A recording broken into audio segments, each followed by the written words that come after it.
There was a certain moment in my Brothership playthrough that gnawed at me. It was the simplest of gags, a tiny, minuscule little joke that absolutely no one has thought twice about, until now. It happens on Conductor Island, right after you finish beating up the great conductor himself. He falls to the wayside, enveloped in a golden light. "Snoutlet, I leave these two and all of Concordia in your hands," he says, before vanishing.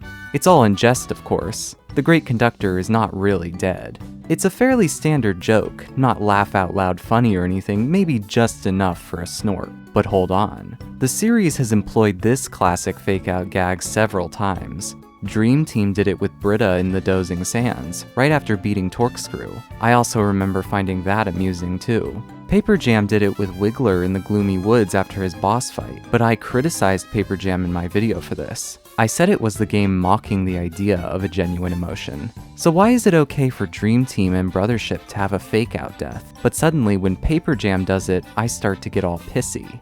Is this simply a classic example of me knowing the workplace rules? I don't think this is the case. Throughout my Paper Jam video, I recounted many meta jokes that I found distasteful, but the truth is I failed to establish the bounds of the issue.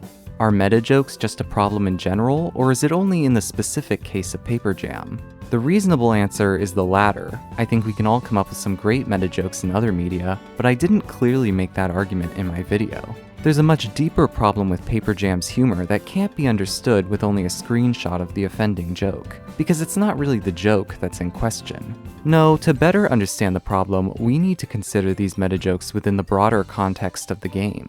We need to understand what it means for a game to take itself seriously. But in order to understand what that means, we first have to get clear on what I mean when I say serious. There are two common definitions, what we'll call Serious 1 and Serious 2. Serious 1 deals with tonality. It is the opposite of comedic. Something which is Serious 1 is heavy, maybe even a little stolid. You won't be laughing very often in a story which is Serious 1.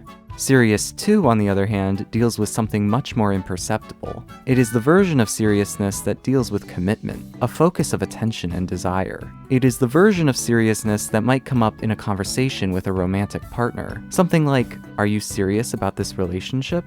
What is the significance of making a distinction between kinds of seriousness? It is their relation to storytelling. I argue the following. Being Serious 1 is neither a necessary nor sufficient element for a good story, whereas being Serious 2 is necessary but not sufficient. Furthermore, the reason why Dream Team and Brothership can get away with their fake-out gags is because their seriousness too has not been compromised, while Paper Jam's has. So what is it about Paper Jam that makes it fail to be serious? It is the fact that the meta jokes work contrary to the narrative Paper Jam wants the players to be invested in. Take the infamous joke at the beginning, the one where the Peaches complain about being that point in the story when Bowser comes to kidnap them. We have to ask ourselves what the joke here is. I think it's fairly obvious. Bowser going after Peach is such a formulaic beginning to a Mario game, such a routine and inevitable event, it would be disingenuous to pretend otherwise. Now to be clear, this joke is perfectly fine in a vacuum. We could easily imagine how it might even be really funny. The problem is that Paper Jam is not the kind of irreverent comedy these jokes indicate the game as being. Despite everything, Paper Jam's entire narrative hinges on Bowser being an authentic driver of the story. Take the cutscene near the end of the game, when Bowser launches a cannonball into Peach's castle. This scene is clearly not supposed to be comedic. This is supposed to be a serious point of drama. Serious 1, that is. But why should we believe Paper Jam here? The game has repeatedly told us that Bowser is a deeply unserious threat, the kind of routine nuisance that should be the subject of mockery for maintaining exactly that position. When the game continuously makes jokes like the one with Starlo, the locked door, and RPG tropes, and then continues to play that same door completely straight afterwards, Paper Jam is trying to have its cake and eat it too. It is attempting to placate the players who are bored of this standard narrative, and at the same time create something satisfying for those who are still on board for the ride. The result, though, is a story for neither group. People who don't want to be invested in the story won't be impressed when the game suddenly tries to be dramatic without changing anything fundamental. And people who want to become unironically invested in the story as is must contend with a litany of jokes telling them that that is a complete waste of their time. And because Paper Jam does not commit itself to either one of these mutually exclusive audiences, it fails to be serious in the second sense.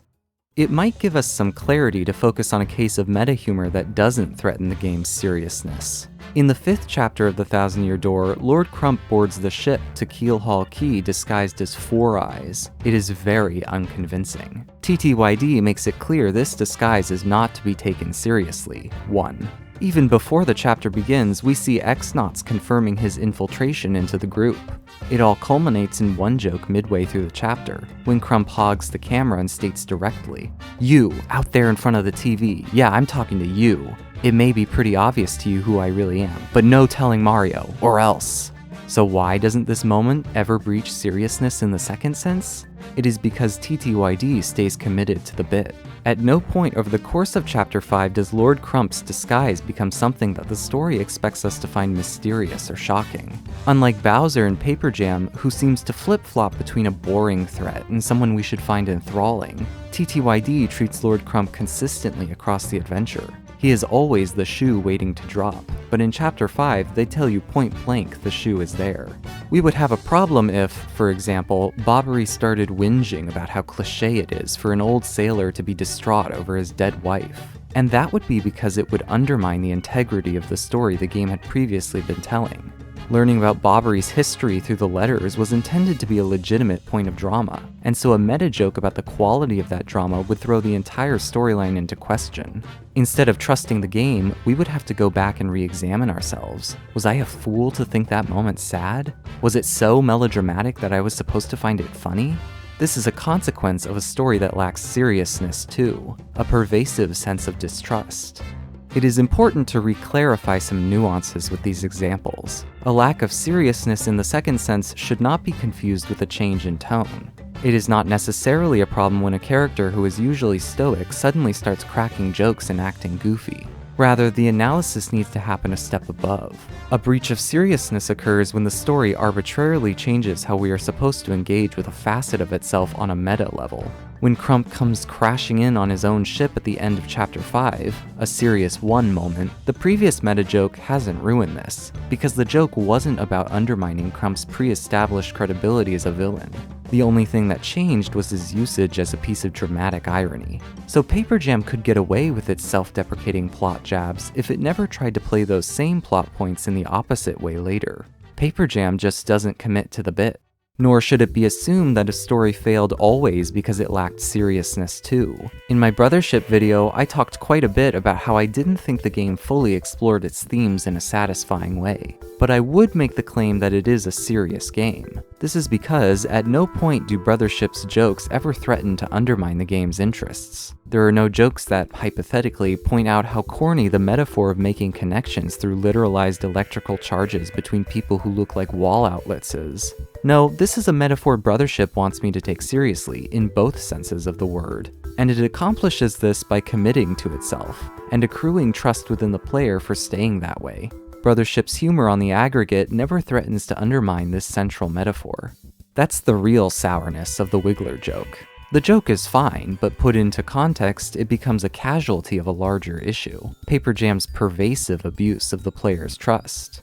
Fake-out gags in a game which only intermittently asks you to take its entire narrative at face value is a dangerous recipe. You're never quite sure which elements are supposed to be dramatic, and which elements are supposed to be the source of ironic detachment, and when each is what. So to be fooled by the Wiggler joke in such turbulence is not only to make a gag which falls flat, but one which erodes my investment in the game. We therefore ought to want stories to take themselves seriously in the second sense, that believe in the things they're doing wholeheartedly, because commitment to oneself is the basis from which sincerity is born.